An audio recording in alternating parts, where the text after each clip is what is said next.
Jantung atau core atau bahasa Inggrisnya heart merupakan organ muskular, artinya terdiri atas otot berongga yang bentuknya seperti piramid, tapi dia terbalik dan terletak di dalam selaput yang dinamakan perikardium.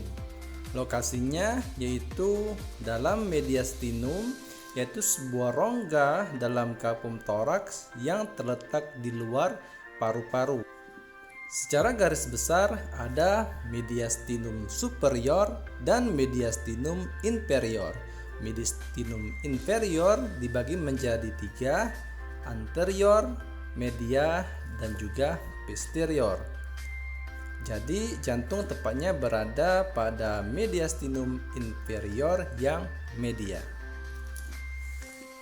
Untuk permukaan dan batas jantung, kita perlu tahu bahwa jantung ini berhadapan dengan struktur organ lain. Pertama, basis cordis. Untuk basis cordis kita bayangkan piramida. Yang tadi piramida yang terbalik, basis artinya dasar piramida. Tapi ingat, tadi piramida terbalik, ada dasar dan ada puncak, disebut dengan apex cordis. Sebagian basis cordis terbentuk dari atrium dextra dan atrium sinistra dan juga beberapa pembuluh darah. Ini dinamakan dengan basis cordis. Permukaan selanjutnya yaitu facies sternococcygealis. Sesuai namanya, ini adalah bagian jantung yang menghadap ke bagian sternum anterior. Sebagian besar terdiri dari ventricle, baik itu dextra maupun sinistra, dan atrium dan auricula dextra. Selanjutnya yaitu facies diaphragmatica, yaitu sisi yang menghadap ke diafragma. Adapun diafragma yang menghadap langsung kepada jantung disebut dengan struktur yang dinamakan centrum tendinium diaphragma.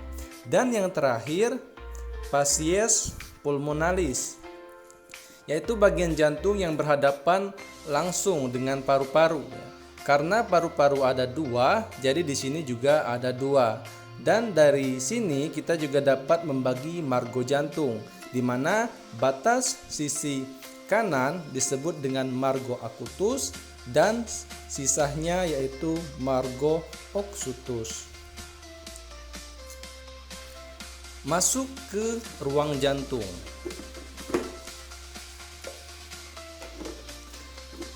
Tersusun oleh 4 ruangan, 2 diantaranya yaitu atrium dextra dan atrium sinistra, dan 2 di bawahnya ventricle dextra dan ventricle sinistra.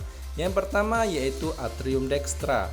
Atrium dextra sebagai landasan pertama dari darah dari seluruh tubuh. Di sini kita dapat jumpai sebenarnya ada 3 pintu masuk dari pena, yaitu pena capa superior yang atas, pena capa inferior bagian bawah, dan satu lagi dari pena dari jantung itu sendiri yang dibawa oleh sinus coronarius. Selain itu, di atrium ada struktur, di dalam atrium ada struktur sisa dari embrionik yang disebut dengan fossa opalis. Lapisan otot dari atrium disebut dengan musculus pectinati. Selanjutnya, daerah menuju ke ventricle dextra. Yang perlu diketahui, darah yang masuk dari atrium ke ventricle melalui katup tricuspidalis yang terdiri atas anterior, septal, dan juga posterior. Selanjutnya, di sini ada musculus papillaris yang ikut berperan penting dalam proses buka tutup katup yang berhubungan dengan chordae tendineae. Bisa diibaratkan seperti layangan di mana kuspit atau katup itu layangannya dan chordae tendineae benangnya, dan yang mengatur adalah kita dalam hal ini yaitu musculus papillaris. Kalau tadi otot di atrium disebut dengan musculus pectinati, Kalau di ventricle disebut dengan trabeculae carinae. Selain itu, ada juga struktur yang disebut dengan septomarginal trabecula, merupakan jalan pintas dari impuls listrik agar lebih cepat menjangkau dari dinding ventricle, tepatnya di sini. Kemudian melalui katup pulmonalis di sini, darah menuju paru-paru untuk pertukaran karbon dioksida menjadi oksigen. Dan darah yang kaya oksigen akan tiba ke jantung melalui atrium sinistra, melalui vena pulmonalis, baik itu superior maupun inferior, baik secara sinistra maupun dekstra. Jadi ada 4 vena. Sama seperti atrium kanan, di sini juga ada di dalam atrium kiri itu ada juga fossa opalis, dan struktur otot di antara disebut dengan sama seperti tadi musculus pectinati. Dan masing-masing atrium, baik itu atrium kanan maupun atrium kiri, dekstra atau sinistra, dilengkapi dengan struktur yang menyerupai daun telinga disebut dengan aurica atrium. Selanjutnya ventricle sinistra. Sama dengan ventricle dekstra tadi, yang perlu diketahui bahwa lapisan otot di ventricle sinistra lebih tebal karena beban lebih berat karena memompahkan darah ke seluruh tubuh melalui aorta. Sedangkan yang sinistra hanya memompahkan darah ke paru-paru. Yang membedakan antara keduanya adalah katupnya, di mana di bagian dekstra ada katup tricuspidalis, dan di antara atrium dan ventricle sinistra hanya ada 2 katup sehingga namanya katup bicuspidalis atau katup mitral.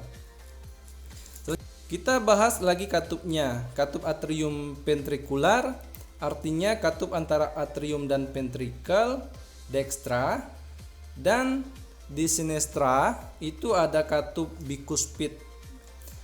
Katup yang menuju paru-paru disebut dengan katup pulmonal, dan di aorta itu disebut dengan katup aorta. Katup pulmonal dan katup aorta disebut dengan katup semilunar.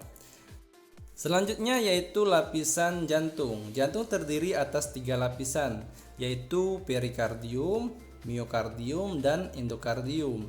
Untuk perikardium merupakan lapisan terluar dari jantung yang terletak di dalam mediastinum. Dibagi menjadi 2 bagian, yaitu perikardium fibrosum dan juga perikardium serosum.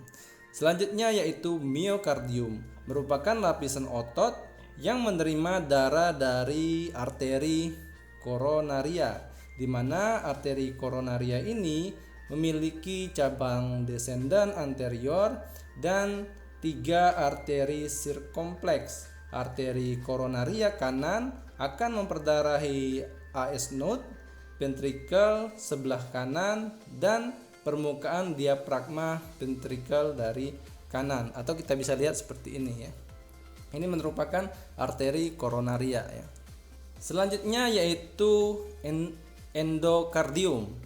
Dinding dalam atrium yang diliputi membran dan selaput lendir yang licin. Jadi ada perikardium, miokardium, dan juga endokardium. Selanjutnya pembatas antara ventricle dan juga ventricle kanan dan ventricle kiri ini disebut dengan septum interventricular. Mungkin itu saja untuk anatomi jantung. Terima kasih.